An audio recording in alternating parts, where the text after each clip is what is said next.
Hello and welcome to the newest episode of the Blue Corner. I'm going to hit you real quick with some fight predictions for tonight's UFC 228. So where should we start? I'm not even going to go into the prelims for you guys. We're going to start with Miller versus White. And I don't know if Alex White and Craig White have any relation. I'll look into it. But Alex White, I'm taking over Miller easily.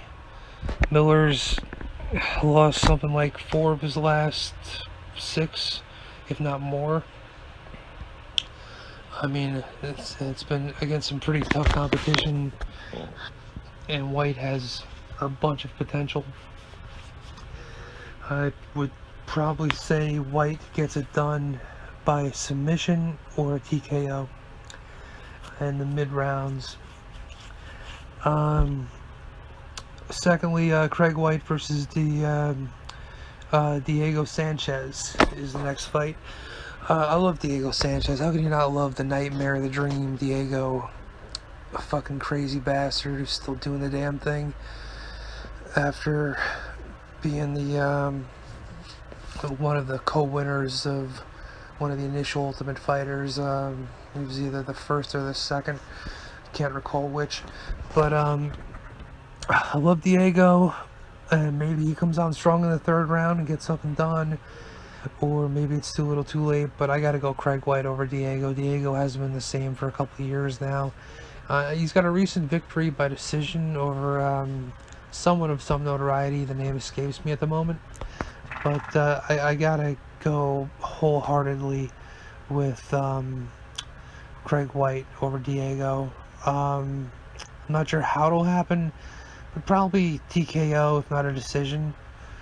Diego's chin ain't what it used to be after that Matt Brown elbow, especially. Moving on, you got Bird and Stewart. I'm going Bird.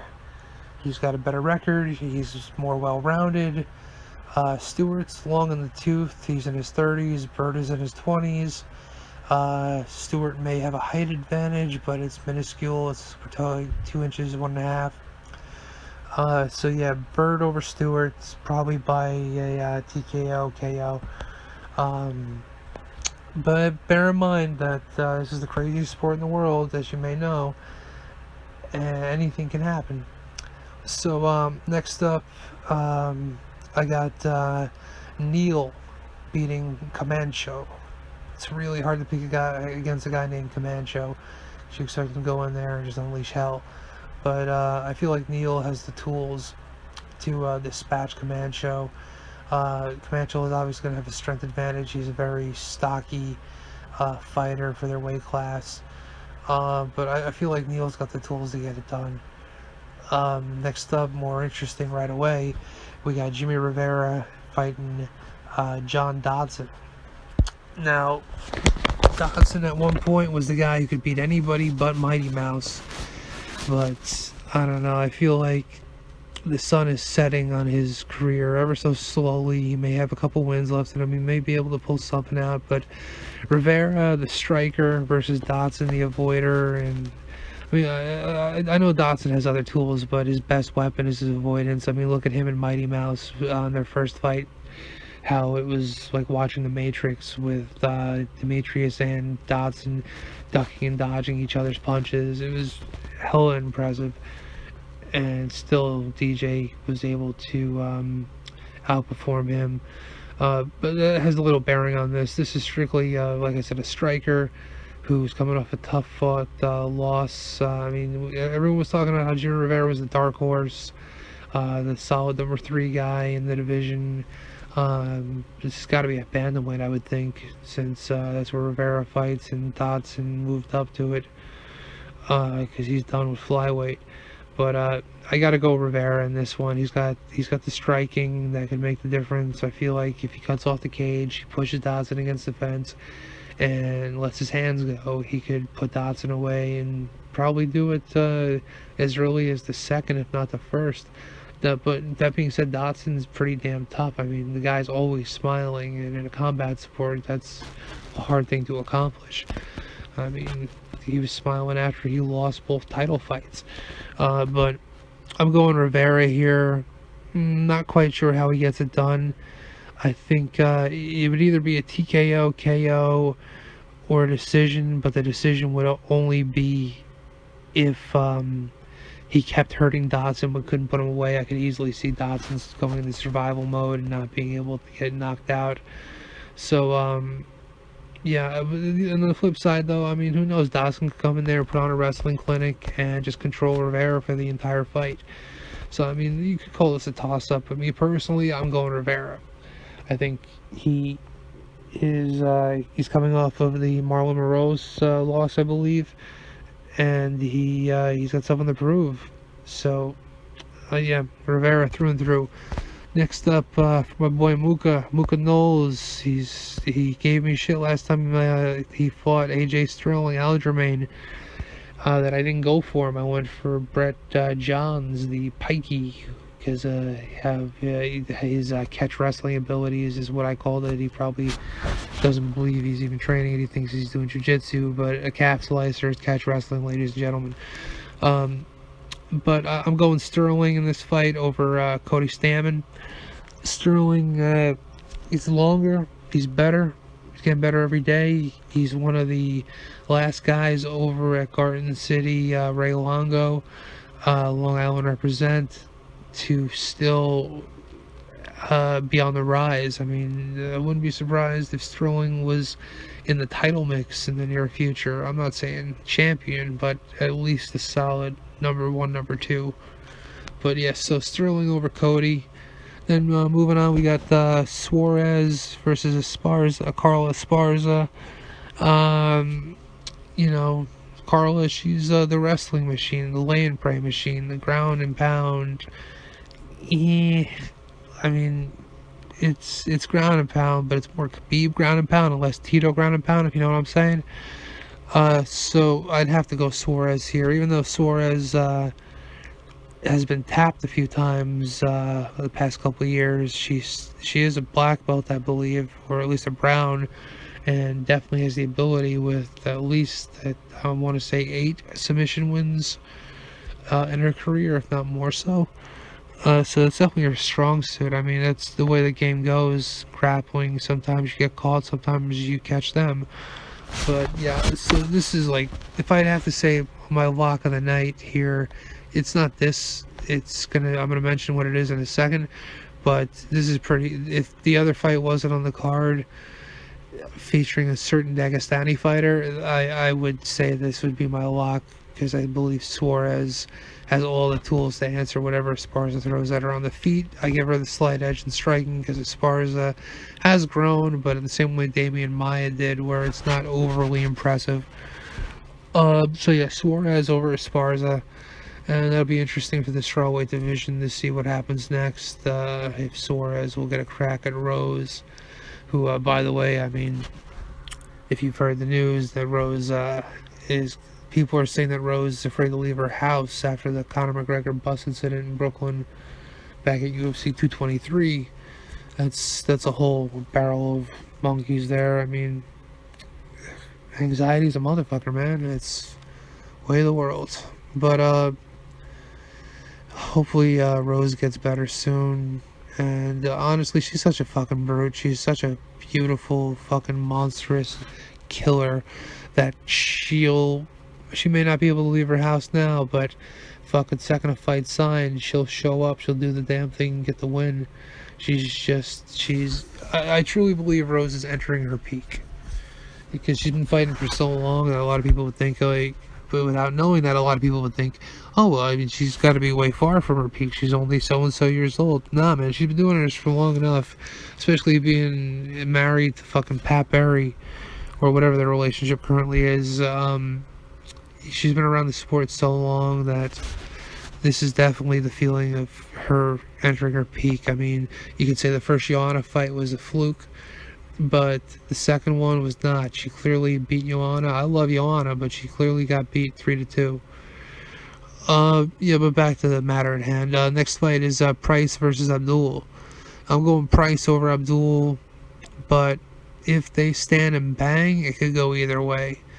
Price has the grappling advantage. Abdul has heavy fucking hands. He's got a shit ton of first round knockouts, not just TKOs, but some knockouts.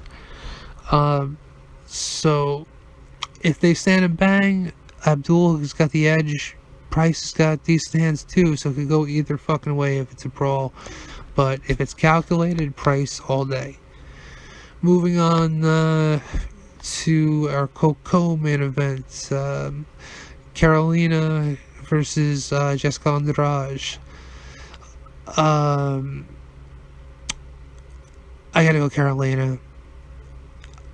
Andrade is tough, but she's a bruiser, she's a brawler, she's misses hooks. I mean, the strikes she throws are all hooks. I'll be shocked if I see her throw a jab. So I'm going Carolina over Andrade here. I wouldn't be too disappointed if Andrade pulled it out. You know, the underdog in my opinion, seeing as my lady who hasn't watched any MMA since Ronda has fallen from grace.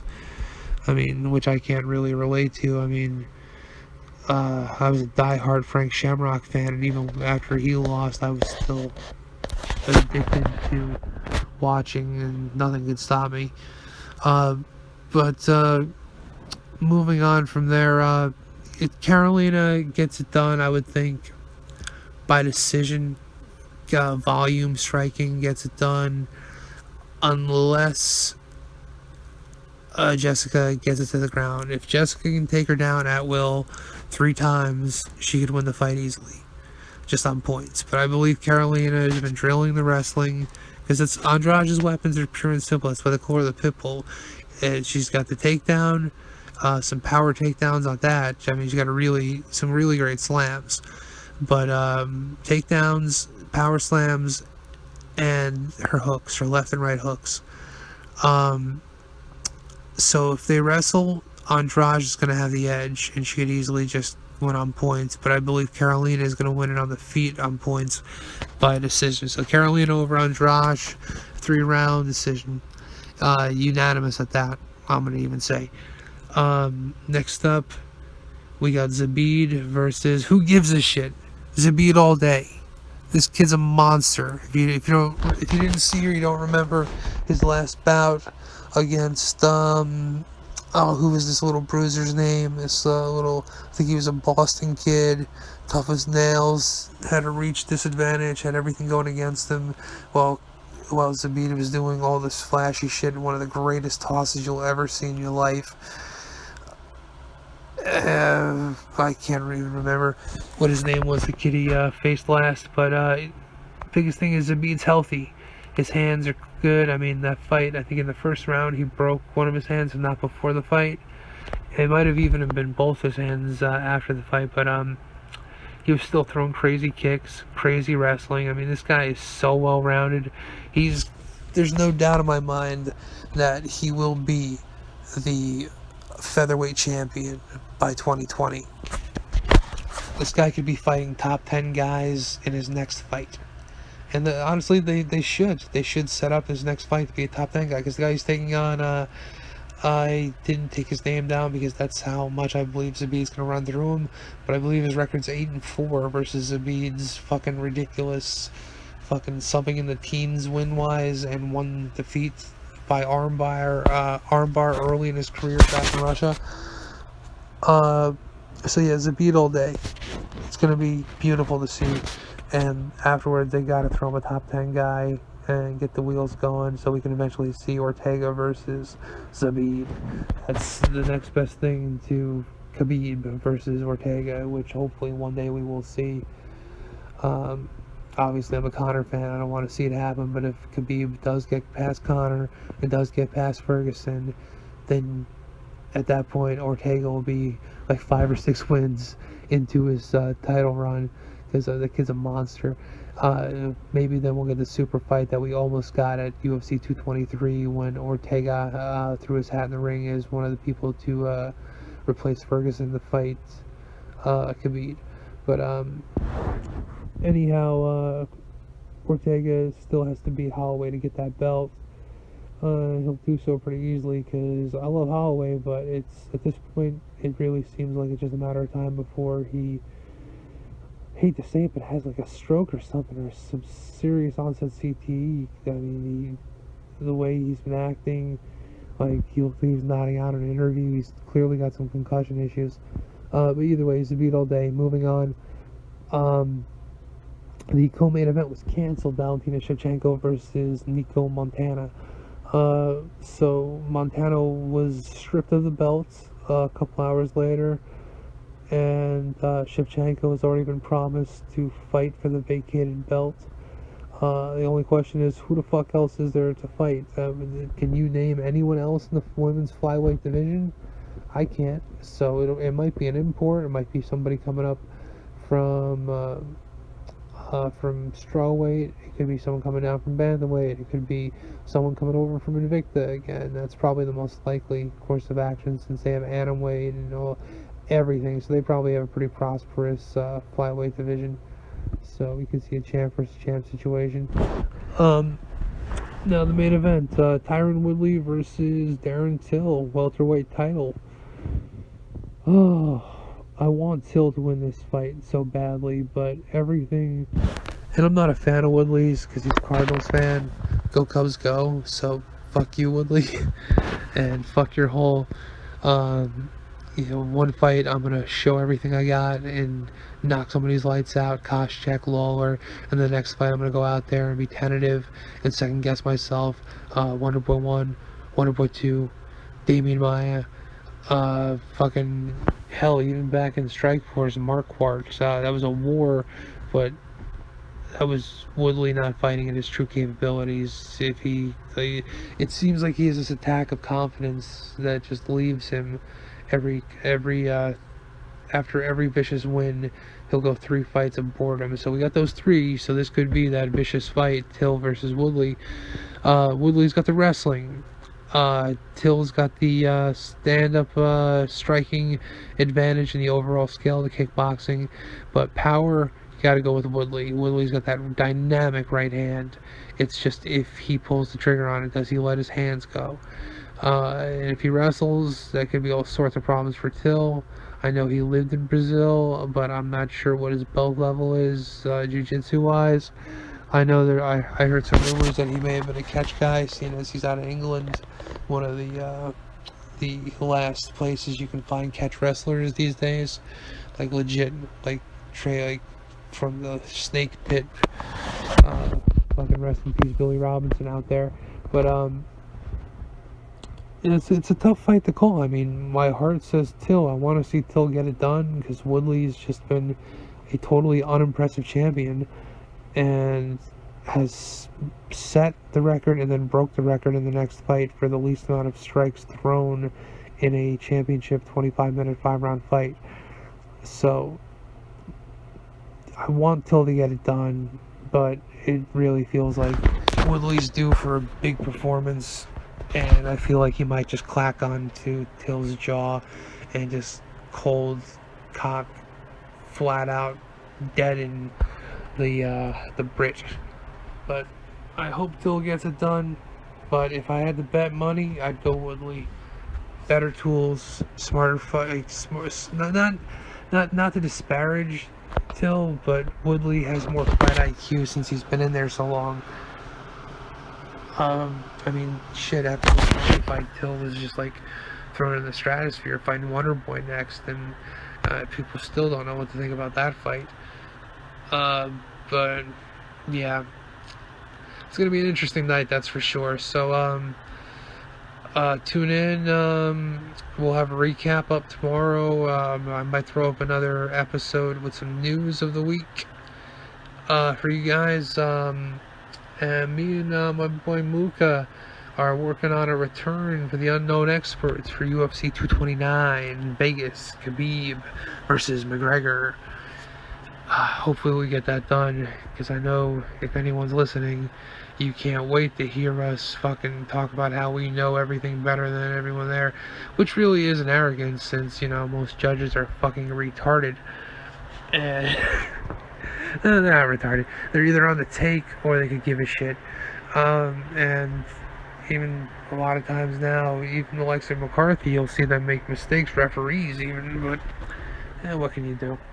But yeah, so hopefully we'll get that together. We'll have another monster podcast for the first time in 3-4 months, and we'll cover everything A to Z on UFC 229, the prelims, the pre-prelims, Quintet, the grappling competition the Friday before, Quintet 3, Sakuraba, Josh Barnett, 10th Planet Jiu-Jitsu, all those guys. So yeah, we're working on some stuff. So stay tuned. Thanks for watching, guys. One love. Peace out.